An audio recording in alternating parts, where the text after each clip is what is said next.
ಅನುದಿನ ಅನುಕ್ಷಣ ಮನೆಯಲ್ಲೂ ಕಲಿಯೋಣ, ಕಲಿಕೆಯ ಹೊಸ ಹಾದಿಯಲ್ಲಿ ಜೊತೆಗೂಡಿ ಹೆಜ್ಜೆಯ ಹಾಕೋಣ, ಸಂತಸದಿ ಕಲಿಯೋಣ ನಮ್ಮ ಹೆಮ್ಮೆಯ ಈ ಕ್ಲಾಸಿನಲ್ಲಿ. Yes sir. Yes teacher. Present ma'am. अस्सलाम वालेकुम वरहमतुल्लाहि वबरकातुहू। तो उर्दू मीडियम की संवेदा ई क्लासेस में मैं आप सभी का खैर मकदम करती हूँ। तो प्यारे बच्चों, आज हम साइंस की 8वीं जमात की जो दरसी किताब है उसका 13वां सबक नौजवानी की आमद यानी reaching the age of adolescence, उसका तीसरा और आखिरी हिस्सा मुताला करेंगे उसका। तो चलिए अब हम देखते हैं कि पिछली 2 क्लासों में हमने क्या सीखा। नौजवानी और सनबलोग, बलोग्त के मायने, बलोग्त की तब्दीलियां, जिस्म की शक्ल में तब्दीली, आवाज में तब्दीली, पसीने के गुदूद और शहमी गुदूद की बढ़ती हुई फालियत, जिनसी आज़ा का बलोग, ज़हनी, अक्ली और जज्बाती बलोग। तो इन सारे नुकात के बारे में हमने पहली क्लास में तफसील से मुताला किया। तो दूसरी क्लास में हमने सीखा सानवी जिनसी खुसूसियात, तौलीदी अमल को शुरू करने में हार्मोनों का किरदार क्या होता है, इंसानों की जिंदगी में तौलीदी मरहला, रहम में किसी बच्चे की जिन्स कैसे मालूम की जाती है, यानी रहम में बच्चे की जिन्स उसको कैसे यहाँ पर जिन्स तय होती है, मालूम की जाती है, मतलब यहाँ पर बच्चे की जिन्स मालूम करना गैर कानूनी होता है। रहम में जब तक के बच्चा होता है तो यहाँ पर बच्चे की जिन्स रहम में किस तरह से मुतय्यन होती है इसके बारे में हमने पढ़ा। जिनसी हार्मोन के अलावा दीगर हार्मोन, तो ये सारे नुकात के बारे में हमने पिछली क्लास में पढ़ा। तो चलिए अब हम देखते हैं आज की क्लास में हम क्या सीखेंगे। तो कीड़ों और मेंढकों की जिंदगी नामे में हार्मोनों का किरदार, तौलीदी सेहत किसे कहते हैं, नौजवानों की तग़ज़ियाती जरूरतें, शख्सी हिफ्ज़ान सेहत, जिस्मानी वर्जिश, नशा आवर चीजों का इस्तेमाल हरगिज मत कीजिए। तो इन सारे नुकात के बारे में आज की क्लास में हम तफसील से मुताला करेंगे। तो बच्चों आज यहाँ पर देखिए स्क्रीन पर आप एक यहाँ पर तस्वीर देख रहे हैं। तो इस तस्वीर को गौर से देखिए, आपने इस तस्वीर को देखा है और ये किस चीज से ताल्लुक रखती है, इस तस्वीर से आपको क्या पता चलता है, इसके बारे में हम पढ़ेंगे। ये एक और तस्वीर है, इसको आप गौर से देखिए।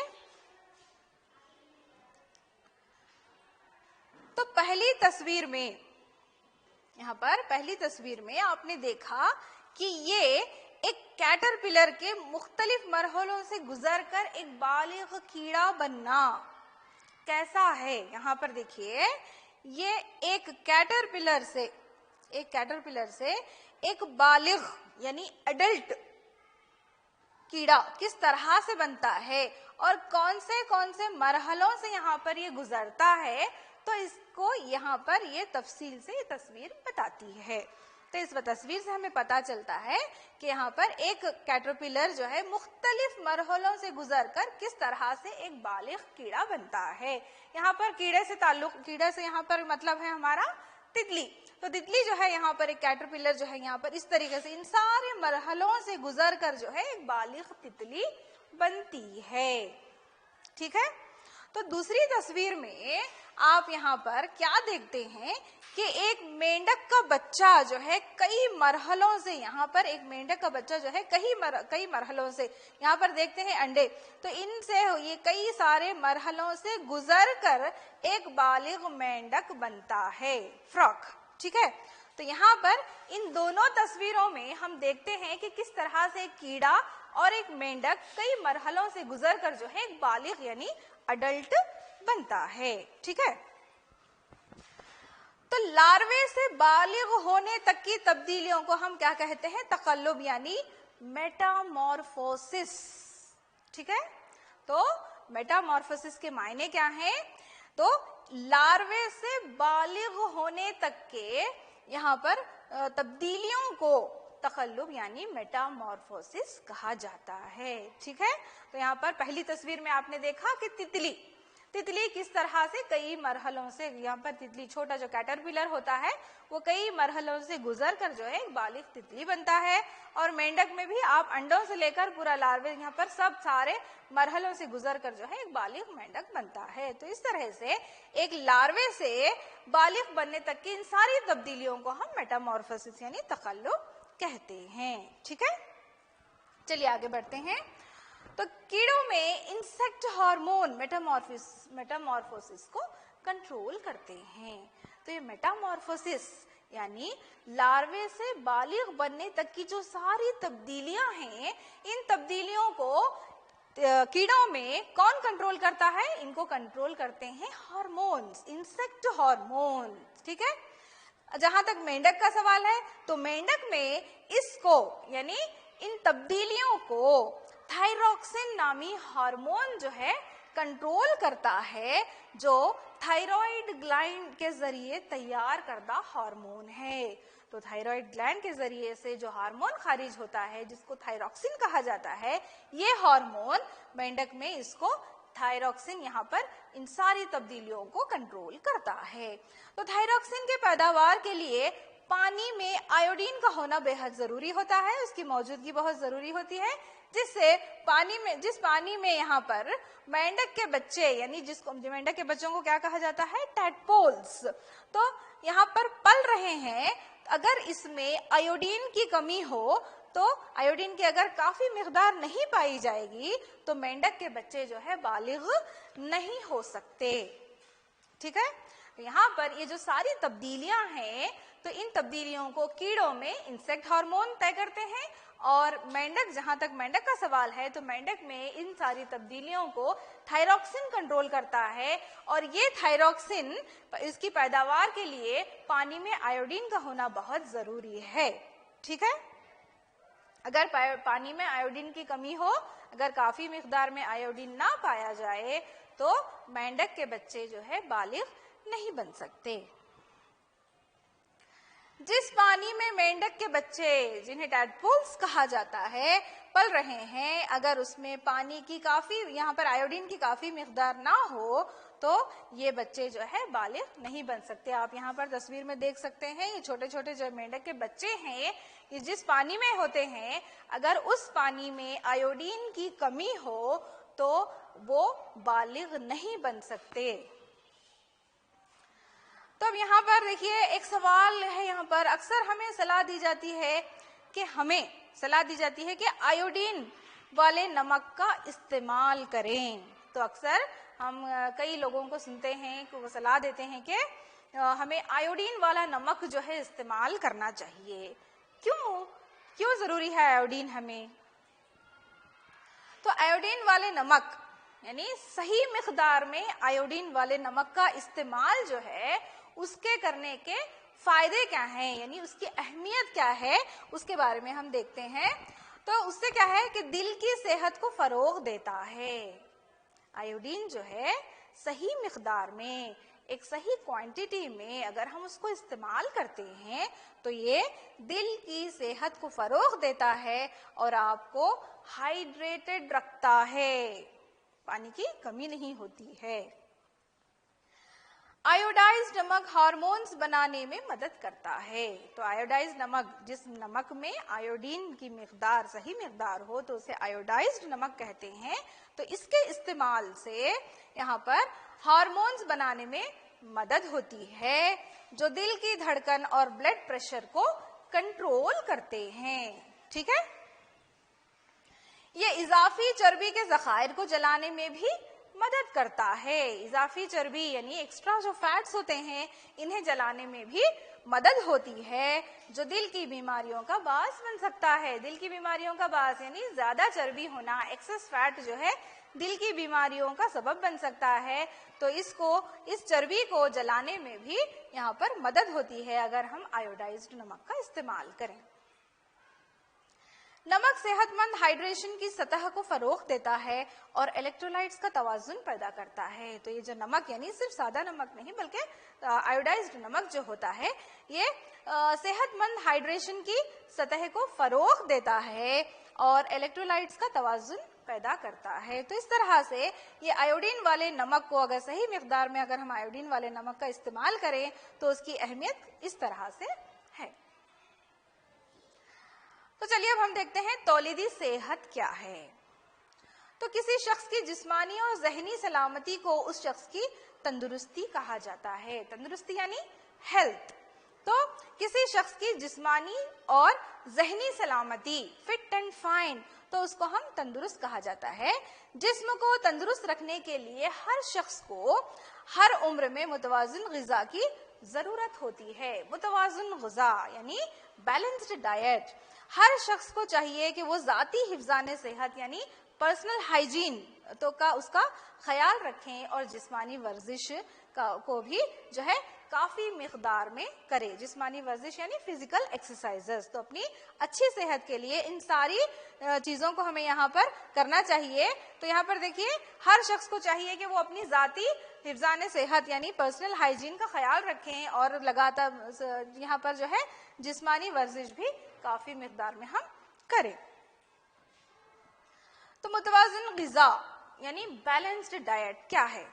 तो मुतवाज़िन ग़िज़ा यानी बैलेंस्ड डाइट ग़िज़ा वो होती है जो इंसान की तमाम तग़ज़ियाई ज़रूरियात को पूरा करती हैं। तग़ज़ियाई ज़रूरियात, हमें कई सारे तग़ज़ियात की ज़रूरत होती है जैसे कि कार्बोहाइड्रेट्स है, प्रोटीन्स है, विटामिन्स हैं, फैट्स है। तो ये सारे जो तग़ज़िया अज्जा की जो हमें ज़रूरत होती है तो ये सारे अज्जा मुहैया करने वाली ग़िज़ा को हम यहाँ पर मुतवाज़िन ग़िज़ा कहते हैं जो इंसान की तमाम तग़ज़ियाई ज़रूरत को पूरा करती है। तो इंसानों को सेहतमंद रहने के लिए कैलोरी और ग़िज़ाई अज्जा की एक ख़ास मिक़दार की ज़रूरत होती है कि इतनी मिक़दार हमें चाहिए ही चाहिए है। तो एक मुतवाज़िन ग़िज़ा तमाम तग़ज़ियाई अज्जा मुहैया करती है जो किसी शख्स की ज़रूरत होती है। तो इसको हम यहाँ पर मुतवाज़िन ग़िज़ा कहेंगे। तो यहाँ पर आप तस्वीर में देख सकते हैं ये एक मुतवाज़िन ग़िज़ा की एक जो है यहाँ पर एक झलक है जिससे कि आपको यहाँ पर आप देख सकते हैं यहाँ पर दालें हैं, यहाँ पर दूध है, कई मुख्तलिफ तरकारियाँ हैं और यहाँ पर फल हैं, गोश्त है, अंडे हैं।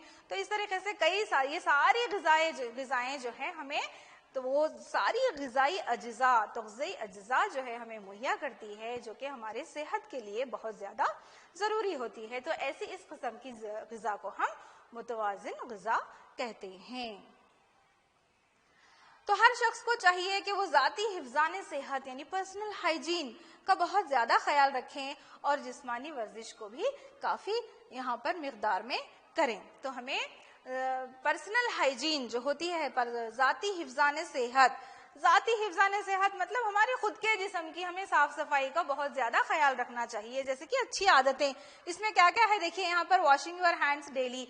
तो अब हर बार जो है हमारे हाथ जो है अभी फिलहाल तो कोरोना के टाइम पर तो हम जो है इसको बहुत ज्यादा ही जो है फॉलो कर रहे हैं। तो बार बार हाथ धोना, तो और यहाँ पर शावर डेली, यहाँ पर नहाना और अपने दांत साफ करना और अपनी जो बर्तन है इनका आसपास का सारी चीज़ों का जो है सफाई का ख्याल रखना और साफ कपड़े पहनना, कपड़ों की सफाई का ख्याल रखना और खुद की सफाई का, खुद की जिस्मानी सफाई का जो है ख्याल रखना। तो ये सारी चीज़ें जो है हमारी ज़ाती हिफ्ज़ान सेहत में आती हैं जिसका हमें बहुत ज़्यादा ख्याल रखना है। और उसके अलावा यहाँ पर जिस्मानी वर्जिश का भी काफ़ी मिक़दार में हम करना बहुत ज़्यादा ज़रूरी है। फिजिकल एक्सरसाइजेस भी उतना ही ज़रूरी है। तो बलोग़ के दौरान सेहतमंद खाना बहुत ज़्यादा ज़रूरी है जैसा कि आप पहले ही जान चुके हैं। तो प्यूबर्टी यानी बलोग़ के दौरान सेहतमंद खाना हमारे लिए बहुत ज़्यादा ज़रूरी है क्योंकि उस दौरान हमारा जिस्म कई सारी तब्दीलियों से गुजरता है। तो यहाँ पर इस दौरान जिस्मानी तब्दीलियाँ किसी फ़र्द की ग़िज़ाई ज़रूरियात को मुतासिर करती हैं। तो बहरहाल ग़िज़ा इंसान के लिए बेहद ज़रूरी है। तो ग़िज़ा हर हाल में हमें ग़िज़ा बहुत ज़्यादा ज़रूरी है। तो बग़ैर ग़िज़ा के हमारी नशो नुमा मुमकिन नहीं है। तो नौजवानी की तग़ज़ियाती ज़रूरतें, नौजवानों की तग़ज़ियाती ज़रूरतें क्या हैं? तो जैसा कि हम पहले ही पढ़ चुके हैं कि मुतवाज़िन ग़िज़ा का मतलब क्या है, तो देख चुके हैं आप। मुतवाज़िन ग़िज़ा यानी बैलेंस डाइट वो होती है जो इंसान की तमाम तग़ज़ियाती ज़रूरियात को पूरा करती है और इंसानों को सेहतमंद रहने के लिए कैलोरी और तग़ज़ियाई अज्जा की एक ख़ास मिक़दार की ज़रूरत होती है। तो एक मुतवाज़िन ग़िज़ा जो बैलेंस्ड डाइट तमाम ग़िज़ाई अज्जा को मुहैया करती है और जो किसी शख्स की ज़रूरत होती है। ठीक है, तो ये मुतवाज़िन ग़िज़ा है। तो नौजवानी तेज नशोनुमा और इर्तिक़ा का मरहला है। तो जैसा कि हम पहले ही पढ़ चुके हैं कि नौजवानी यानी बलोग जो है वो जो उस दौरान एज जो हमारी वो उम्र होती है, उस दौरान हमें ज़्यादा जो है यहाँ पर तवानाई की ज़रूरत होती है और ये नशोनुमा और इर्तिक़ा का एक बहुत यहाँ पर तेज मरहला जो है, इसलिए एक नौजवान की ग़िज़ा की बहुत एहतियात के साथ मंसूबाबंदी होनी चाहिए। मंसूबाबंदी हम यानी प्लानिंग, तो उस दौरान हमें बहुत अच्छी ग़िज़ा और एक सेहतमंद ग़िज़ा की बहुत ज़्यादा ज़रूरत होती है। तो अब यहाँ पर देखिए आप, जैसे कि आप देख सकते हैं रोटी, चावल, सब्जियां, तो ये सारी जो है हिंदुस्तानी थाली है। तो यहाँ पर रोटी, चावल और सब्जियों वाली हमारी हिंदुस्तानी ग़िज़ा मुतवाज़िन ग़िज़ा या खुराक होती है। तो हमारी हिंदुस्तानी ग़िज़ा जो है एक मुतवाज़िन ग़िज़ा है। दूध खुद अपने आप में एक मुतवाज़िन ग़िज़ा है क्योंकि बहुत ज़्यादा ताकत जो है हमें दूध से ही मिल जाती है। तो इस तरह से हिंदुस्तानी ग़िज़ा दूध के साथ, तो ये सारी चीज़ें एक मुतवाज़िन ग़िज़ा कहलाती है। तो लोहा खून बनाता है। तो जैसा कि हमें मालूम है कि लोहा यानी आयरन ये खून बनाने में हमारी मदद करता है और लोहे से भरपूर ग़िज़ाएं। तो लोहा कौन सी चीजें खाने से हमें लोहा यानी आयरन हासिल होता है?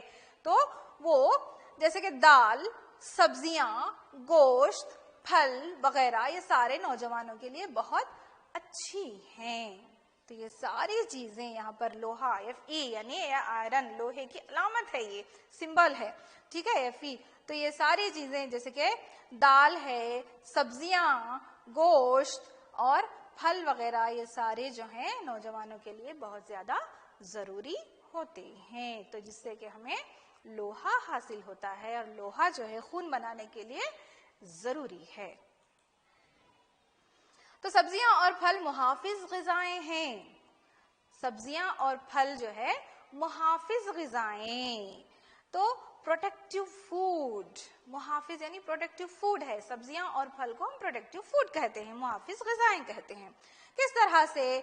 तो ये जो प्रोटेक्टिव फूड जिन्हें कहा जाता है, हमारे जिस्म को जिंदगी के मुख्तलिफ अहम अमलों और खून, हड्डियां और दांतों की तश्कील के लिए विटामिन्स और मादनियात की जरूरत होती है। तो हमारे जिस्म में हड्डियां हैं और दांत हैं, तो इनकी तश्कील के लिए विटामिन और मादनियात यानी मिनरल्स की जरूरत होती है और ये विटामिन्स और मादनियात जिस्मानी अफ़ाल को मुनज़्ज़म करने के लिए बहुत कम मिक़दार में ही सही लेकिन बहुत ज़्यादा ज़रूरी हैं। तो ये चीज़ें जैसे कि विटामिन्स बिल्कुल कम मिक़दार में ही सही लेकिन फिर भी बहुत ज़्यादा ज़रूरी हैं। तो यहाँ पर सब्जियों और फलों को मुहाफिज ग़िज़ाएं यानी प्रोटेक्टिव फूड कहा जाता है। ठीक है। अब जैसे कि आजकल आप देखते हैं कि हर कोई जो है चिप्स का शौकीन है जो कि बाजार में मिलते हैं और घर का खाना कम खाते हैं और बाहर के खाने को जो कि पैक्ड फूड है, जो कि पैक किया जाता है, तो उस खाने को हम बहुत ज्यादा पसंद करने लगे हैं। बहुत सारे लोग, हर कोई नहीं बल्कि कुछ लोगों की आदत होती है। तो ये पैक्ड फूड और चिप्स, ये जो है पैकशुदा फूड यानी पैक्ड फूड और चिप्स जो कि यहाँ पर मजेदार तो होते हैं, यहाँ पर आप देखने से ही जो है आपको पता लग गया होगा कि ये बिल्कुल मजेदार हैं। तो ये मजेदार तो होते हैं, बहुत टेस्टी होते हैं, लेकिन ये हमारे लिए सेहतमंद नहीं है। इनसे हमारी सेहत बहुत अच्छी होगी, हम तंदुरुस्त होंगे, हम ये नहीं कह सकते। ये मजेदार तो होते हैं, लेकिन ये बाकायदा ग़िज़ा का बदल नहीं हो सकते। बाकायदा ग़िज़ा यानी हमारे घर की ग़िज़ा, जैसे कि रोटी है, चावल है, दाल है, तरकारियां हैं और फल हैं, तो यह सारी ग़िज़ाओं का बदल नहीं हो सकते। तो ये चिप्स और ये डिब्बा बंद जो खाने होते हैं, ये सारे मजेदार होते हैं, लेकिन ये बाकायदा ग़िज़ा के बदल नहीं हो सकते। और इनमें से तग़ज़ियाती अज्जा की कमी होती है। तो इनमें सब जो है तग़ज़ियाती अज्जा की कमी होती है। ये टेस्टी होते हैं, लेकिन न्यूट्रिशियस जो है, न्यूट्रिशियस यानी तग़ज़ियाती अज्जा जो होते हैं इसके अंदर कम होते हैं। चलिए अब देखते हैं शख्सी हिफ्ज़ान सेहत क्या है। तो ज़ाती हिफ्ज़ान सेहत ये है कि आप अपने जिस्म की देखभाल कैसे करेंगे।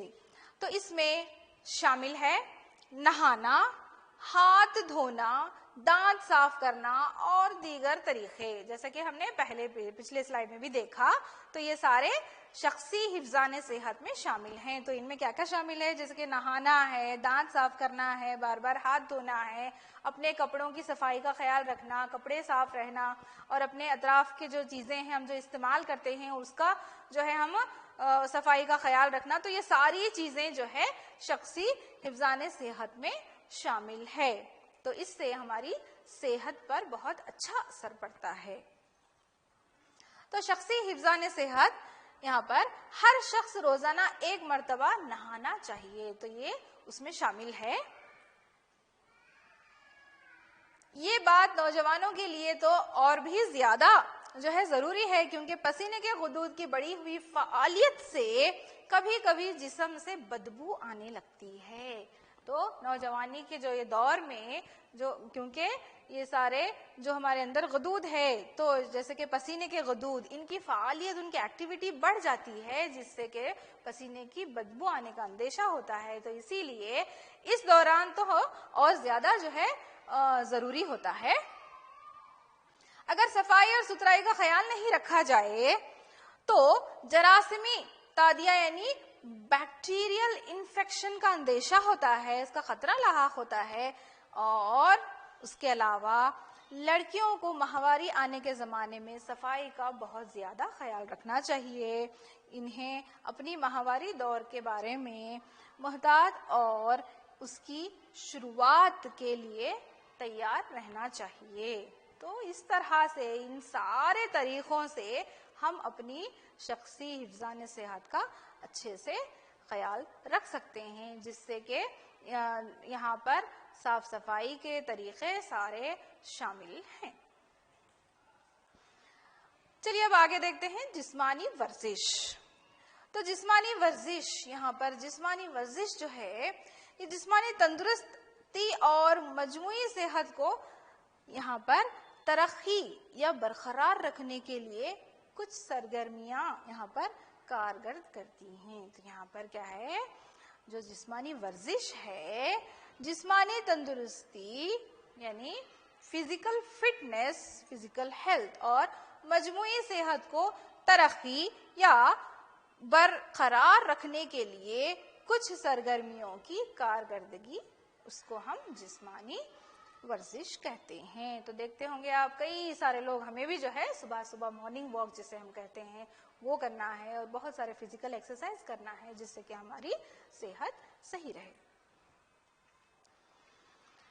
ताज़ा हवा में चलना और खेलना जिस्म को ठीक ठीक और तंदुरुस्त रखता है। तो कभी बंद कमरे में जब हम रहते हैं, तो जब काम ख़त्म होने के बाद, जैसे कि हम कोई लैपटॉप पे काम कर रहे हैं या फिर किसी बंद कमरे में कोई ज़रूरी स्कूल से जुड़ा या फिर पढ़ाई से जुड़ा जो काम करते हैं, उसके बाद जैसे ही फ़ौरन हम बाहर जाते हैं तो अब बहुत अच्छा महसूस करते हैं, क्योंकि वो खुली हवा में, ताज़ा हवा। तो यहाँ पर देखिए, ताज़ा हवा में चलना और खेलना जिस्म को तंदुरुस्त रखता है, ठीक ठीक रखता है। तो तमाम नौजवान लड़के लड़कियों को पैदल चलना चाहिए और वर्जिश करनी चाहिए और आउटडोर खेल खेलना चाहिए। तो यहाँ पर एक ही जगह बैठे रहने से हम सेहत नहीं बना सकते। तो फिजिकल एक्सरसाइजेस में बहुत सारे तरीके शामिल हैं, जिसमें फिजिकल मॉर्निंग वॉक है, बाहर हवा में खेलना है, आउटडोर गेम्स है, और उसके अलावा जो है वर्जिश है। तो ये सारी चीजें नौजवान लड़के लड़कियों के लिए तो ये सारी चीजें बहुत ज्यादा जरूरी है। आप यहाँ पर देख सकते हैं तस्वीरों में, तो यहाँ पर आउटडोर गेम्स हैं, यहाँ पर फिजिकल एक्सरसाइज है। तो ये सारे जो है हमारी सेहत को अच्छा बरकरार रखते हैं, ठीक ठीक रखते हैं। तो चलिए अब आगे बढ़ते हैं। नशा आवर चीजों का इस्तेमाल हरगिज मत कीजिए। नशा आवर चीजें यानी ड्रग्स, तो उसका इस्तेमाल हरगिज मत कीजिए। तो सबसे पहले जानते हैं नशा आवर चीजें क्या है, यानी ड्रग्स क्या है, व्हाट आर ड्रग्स। तो नशा आवर चीजें वो मादा हैं, वो चीजें हैं जो किसी शख्स की ज़हनी या जिस्मानी हालत को बदल देते हैं। वो आपके दिमाग के काम करने के तरीके को और आपके महसूस करने को और आपके बर्ताव को और आपकी समझ को और आपके हवास को जो है मुतासिर करते हैं। तो इसको हम यहाँ पर ड्रग्स यानी नशावर चीजें कहते हैं। ये इन्हें गैर मुतवक्को और खतरनाक बना देते हैं।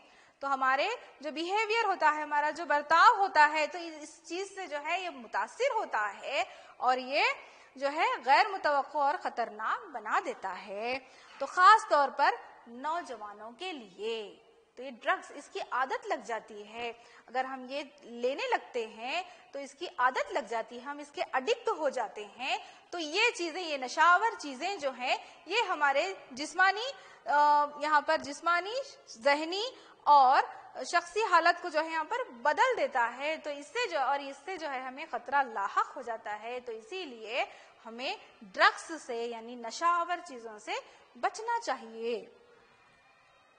से नो टू ड्रग्स, नशा आवर चीजों का इस्तेमाल हरगिज मत करें, क्योंकि ये आपके लिए बिल्कुल सही नहीं है, ये गलत चीजें होती हैं। इसीलिए से नो टू ड्रग्स। तो नशा आवर चीजें जो है ये खास करके हम नौजवानों के लिए मैंने कहा था। तो नौजवान जो हैं तो ये उनकी जो वो जिंदगी का वो जो हिस्सा होता है नौजवानी, तो उसमें जिस्म और दिमाग तेजी से जो है तब्दीलियां उसके अंदर होती रहती हैं। तो और ये नशोनुमा का एक फितरी हिस्सा है।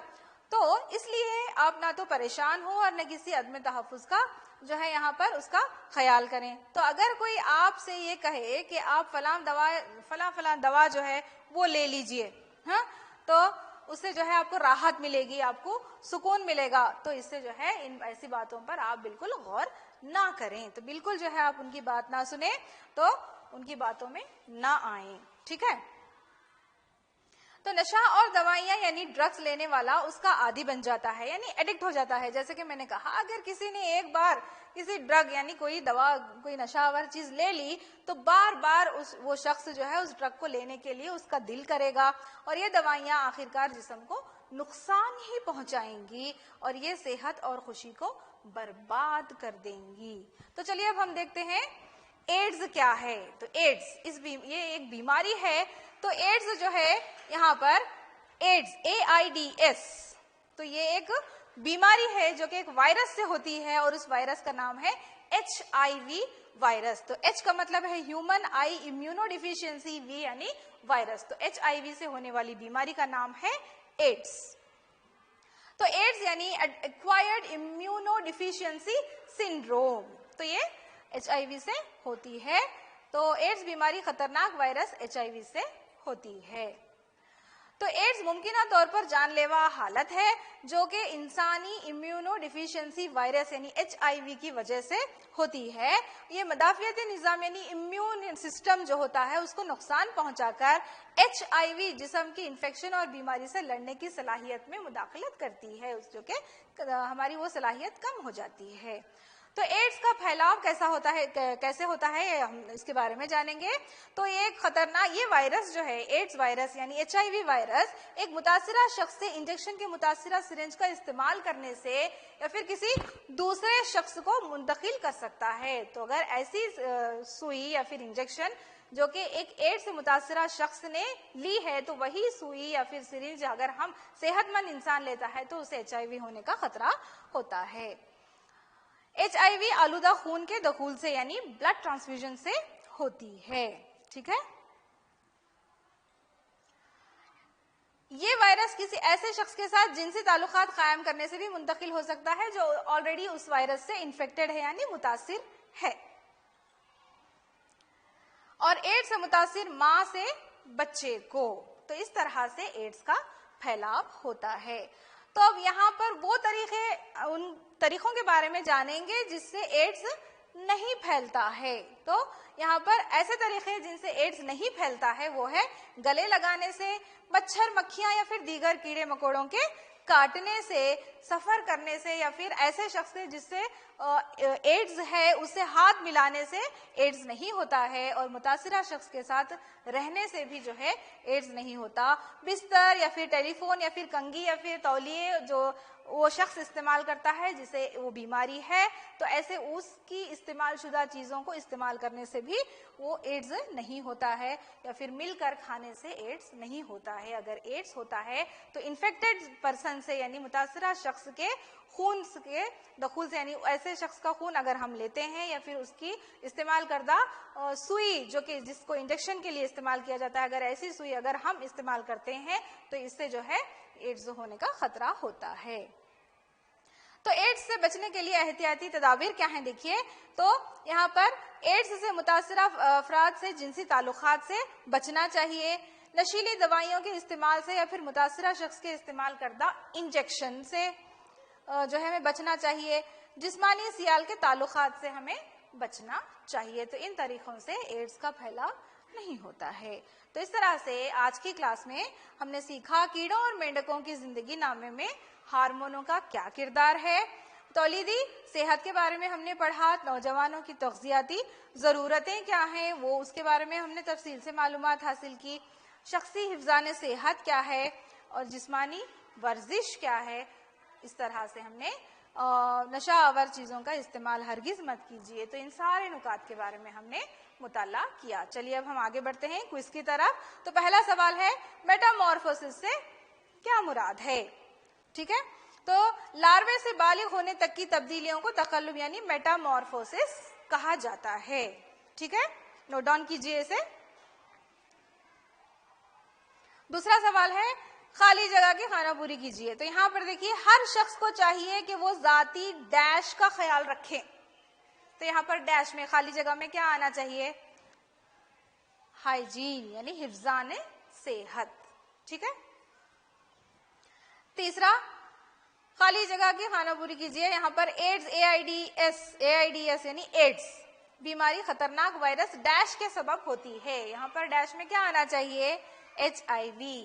ठीक है, तो चलिए अब घर पर काम है, कुछ सवालात यहाँ पर दिए गए हैं। सबसे पहला सवाल, अक्सर हमें आयोडीन वाले नमक का इस्तेमाल करने की सलाह दी जाती है, क्यों। दूसरा सवाल है एड्स क्या है, इससे बचने के लिए एहतियाती तदाबीर कौन से हैं, लिखिए। ठीक है, तो इस तरह से हमने इन सारे नुकात के बारे में मुताला किया। तो उम्मीद करती हूँ मैं आप अच्छे से समझ गए होंगे। तो ये सबक यहीं पर खत्म होता है। अल्लाह हाफिज।